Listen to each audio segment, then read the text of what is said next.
আপনারা আশ্বস্ত থাকুন ইনশাল্লাহ, আমাদের নিয়ত সহি, উই আর কনফিডেন্ট ইনশাল্লাহ we will be able to deliver. আর এবারের মতো একটা সুযোগ আগে ছিল নাকি সুযোগ জানেন আপনারা?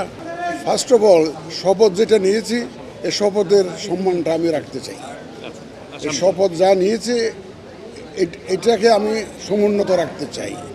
যারা হয়তো আপনারা বলছেন যে আগে শপথ নিয়েছিল শপথ ভঙ্গ করেছে, শপথ ভঙ্গ হবে না। আমি এটাকে একটা নিজের জীবনের একটা বড় অপরচুনিটি হিসাবে দেখছি এই দায়িত্বটাকে। Opportunity to serve the nation. দেশের মানুষ ভোটাধিকার থেকে বঞ্চিত,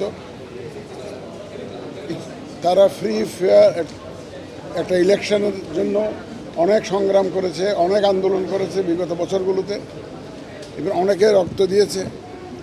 আমি তাদেরকে একটা free fair and credible election দেওয়ার জন্য প্রতিশ্রুতিবদ্ধ, and I will do my best for that. এবং আমি ইনশাল্লাহ কনফিডেন্ট যে I will be able to deliver. আমার টিম আছে, I have a very efficient team of election commissioners who are around me now. তো ইনশাল্লাহ আমরা সবাই মিলে আপনাদের সবার সহযোগিতা নিয়েই কিন্তু আমাকে করতে হবে। আমরা একা পারবো না, কিন্তু আপনাদের সহযোগিতা লাগবে, দেশবাসীর সহযোগিতা লাগবে, রাজনৈতিক দলগুলোর সহযোগিতা লাগবে। সবার সহযোগিতা নিয়ে ইনশাল্লাহ আমরা এই জাতিকে একটা free fair and credible election আমরা ইনশাল্লাহ উপহার দেব। এখন সংস্কার কমিশন কাজ করছে, সেই পর্যায়ে আপনারা কি এই কমিশনের সংস্কার কাজ শেষে না করবেন, নাকি আপনারা দেখবেন যে কি অবস্থা? দেখেন, সংস্কার একটা চলমান প্রক্রিয়া, কিন্তু একটা ইলেকশন করতে গেলে আমাকে তো কিছু এসেনশিয়াল সংস্কার তো লাগবে। ফর এক্সাম্পল একদম ধরেন, এখন নানা রকম কথা হচ্ছে, কেউ বলছে প্রপোর্শনাল রিপ্রেজেন্টেশন, কেউ বলে যে first pass the post system, আগের সিস্টেমে ইলেকশন। এটা যদি আপনার কনস্টিটিউশনে যদি এটা যদি ফয়সালা না হয়, আমরা ইলেকশনটা করবো কীভাবে? এখন ইলেকশন করতে গেলে আমার যে ইয়াঙ্গার জেনারেশন যারা ভোট দেওয়ার জন্য মুখিয়ে আছে বছরের পর বছর, তো তাদেরকে আমার তো ভোটার লিস্টে আনতে হবে, সুতরাং ভোটার লিস্ট করতে হবে। এবং maybe there will be some reforms needed here and দেয়ার।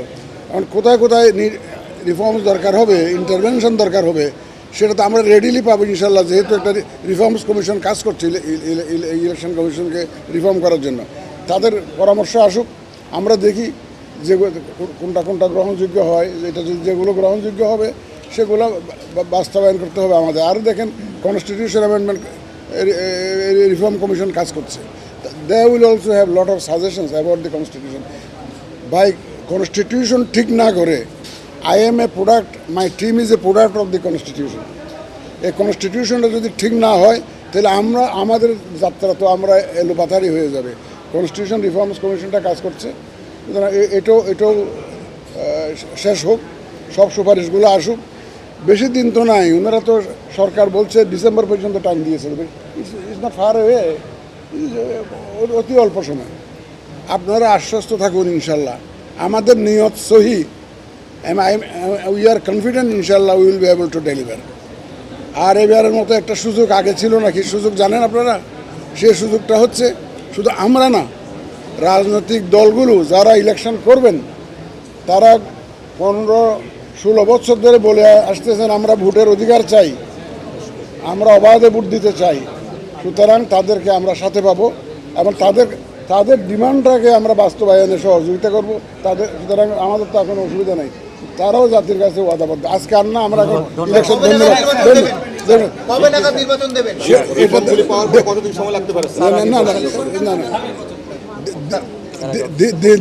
দিনক্ষণ দিয়ে তো এখন বলা যাবে না, দিনক্ষণ দিয়ে এটা এখন কিছু বলা যাবে না। আমরা কিছু কিছু রিফর্ম যেগুলো দরকার আছে সেগুলো করে আগে আমি দায়িত্বটা নেই, এটা বুঝে নিই, কাজকর্মটা বুঝে নিই, আমাকে এটা বুঝতে তো দিবেন ভাই। না, উনি বলেছেন যে he will give full cooperation to the election commission.